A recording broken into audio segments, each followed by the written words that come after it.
Fala família, tranquilo? Bom, Rodrigo Abelha na área, mais uma vez aí, junto com o Marlon, para trazer para vocês as notícias aí desse mercado, os novos acontecimentos, alguns dados aí e as nossas análises aí, não só gráficas, mas também macro, em relação ao mercado tão volátil como é esse, não é, Marlon? É isso mesmo, Abelha. O Bitcoin voltou aí na faixa novamente dos 90K e a gente veio aqui para poder trazer uma análise do porquê que isso aconteceu e para onde que esse mercado tá indo, né, cara? Boa, exato, cara. Pois é. Como eu falei, né? É muito desses movimentos aí, as volatilidades macro do Bitcoin estão sempre correlacionadas com as notícias, com os dados, né? Com as decisões ali políticas, monetárias, de instituições financeiras e políticas no geral, tá? E é por isso que a gente tem que estar sempre acompanhando, por exemplo, aqui, seguindo o Bom Cripto aí no Instagram, no Twitter, para estarem de acordo aí com as melhores notícias e os memes também que a gente está lançando aí para vocês.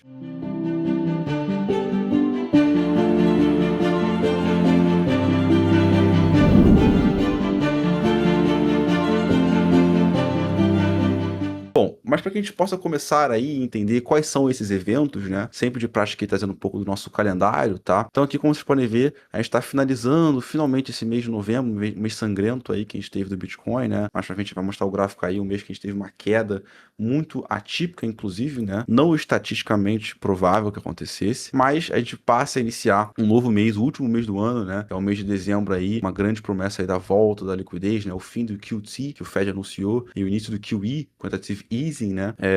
É uma promessa muito grande. A gente tem alguns dados aqui, como o PMI também, que vai manusear ali pra gente a leitura de inflação como um todo, parte dos factoring aqui, no caso, né? A gente vai ter alguns dados aqui no geral de inflação. Então, o nosso all-time high de ganância foi no dia 26 de novembro e no dia 21 de novembro de 2025 a gente chegou no extremo medo que foi o 10, que a gente não via desde meados e desde então vem subindo, né? O que indica também um sentimento de melhora, né? Perto daquele medo extremo que a gente estava. Exato, cara. Pois é.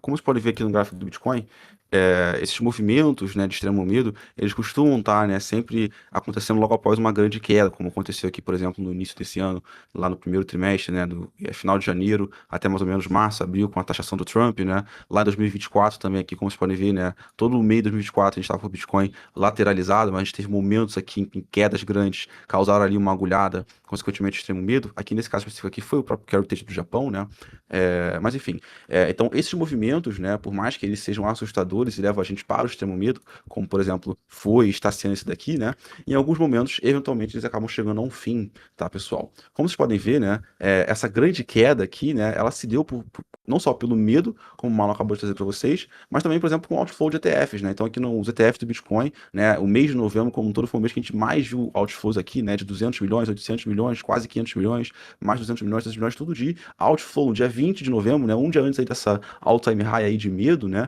a gente teve quase 1 bilhão de outflows aí do Bitcoin.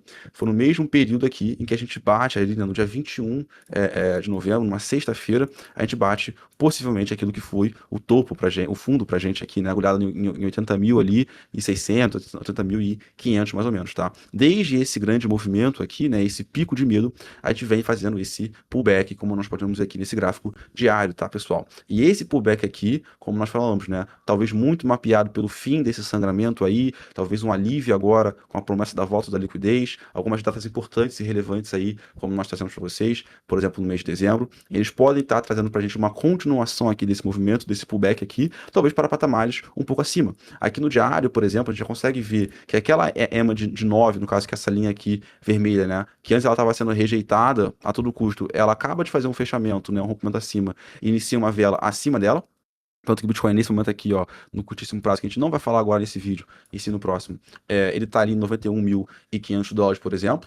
Mas, no geral, né, se a gente fosse acompanhar, né, essas médias aqui, elas foram uma grande rejeição do Bitcoin, né? Então, aqui, depois dessa all-time high aí, né, pelo menos até então, a gente teve as médias se descruzando aqui, e depois disso, todas elas se viram como grandes pontos de rejeição, né? Aqui, a média de 20 como ponto de rejeição também, aqui o movimento acompanhando com a média de 9. Então, esse primeiro grande rompimento que a gente tem aqui, né, dessa vela aqui, com esse fechamento, essa nova abertura aqui, é muito interessante. O que pode talvez catapultar a gente para alguns patamares acima. Por exemplo, existe uma grande quantidade de liquidez aqui, como vocês podem ver, em patamar perto dos 93.300, quase 94 mil também aqui, por exemplo, que é onde a gente tem, né, uma concentração de liquidez. Pessoal, entenda, o mercado, ele é sanguessuga por liquidez. O grande ponto do mercado é ir caçar as liquidez que existem, né? Então, se existe um grande pote de liquidez ali, um grande prêmio para esse mercado chegar até aquele patamar ali, as baleias, né, os grandes agentes, o mercado no geral, capital ele vai se forçar a acompanhar aquele momento. Isso não é uma questão de se, isso é uma questão de quando, tá? E é por isso que a análise gráfica ela é muito importante para isso. Então a gente conseguir mapear esses pontos de liquidez aqui, que, por exemplo, nesse atual momento, concatena muito ali com uma EMA de 20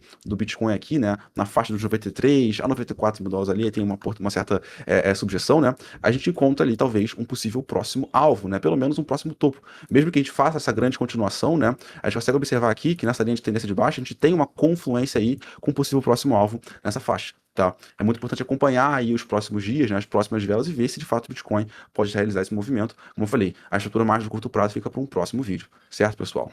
Exatamente, Abelha. Então, se a gente agora está analisando o Bitcoin, a gente acabou de bater um topo histórico, né, que chegou a bater ali perto dos 126 mil dólares, e agora a gente conseguiu corrigir isso até a região dos 80 mil, como você mostrou. Essa reação que a gente vem tendo na faixa dos 90 mil, ela está quebrando um padrão de fraqueza típico da semana de Thanksgiving, né, que historicamente ela vem com essas quedas mais fortes. Então, mesmo com essa recuperação de cerca de 10 a 12% desde o nosso fundo que a gente formou ali em 80 mil dólares, o ativo ele está com mais ou menos 20% abaixo do topo histórico recente, o que mostra que o movimento é mais um alívio, né, do que euforia realmente. Então é isso que tem me mantido hoje na linha de atentar para novas notícias, e principalmente o mercado de altcoins é o que alinha nesse momento para mim, porque ali é onde vai me dizer, aquele altcoin index é o que vai me dizer para onde o mercado realmente vai, onde está indo essa injeção de capital, que no caso é a galera que já está fazendo dinheiro com essa pequena subida, essa pequena euforia que o Bitcoin tá aliviando ali, né? Porque a gente vê tecnicamente que é um alívio,